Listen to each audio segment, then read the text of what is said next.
year ago, I took my children to Europe, leaving my furnished apartment in the care of my maid. When we returned a few months later to the United States, I found my maid and all my furniture gone. The apartment superintendent stated that the maid had had my furniture moved by my requests.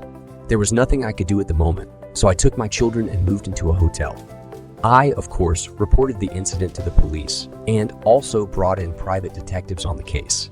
Both organizations investigated every moving company and every storage warehouse in New York City, but to no avail. There seemed to be absolutely no trace of my furniture, nor of my maid.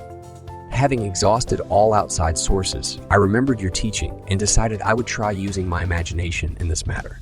So, while seated in my hotel room, I closed my eyes and imagined myself in my own apartment, sitting in my favorite chair and surrounded by all of my personal furnishings. I looked across the living room at the piano on which I kept pictures of my children.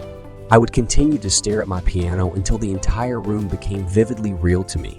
I could see my children's pictures and actually feel the upholstery of the chair in which, in my imagination, I sat. The next day, as I came out of my bank, I turned to walk in the direction of my vacant apartment instead of toward my hotel. When I reached the corner, I discovered my mistake and was just about to turn back when my attention was drawn to a very familiar pair of ankles. Yes, the ankles belonged to my maid. I walked up to her and took hold of her arm. She was quite frightened, but I assured her all I wanted from her was my furniture. I called a taxi and she took me to the place in which her friends had stored my furnishing. In one day, my imagination had found what an entire big city police force and private investigators could not find in weeks.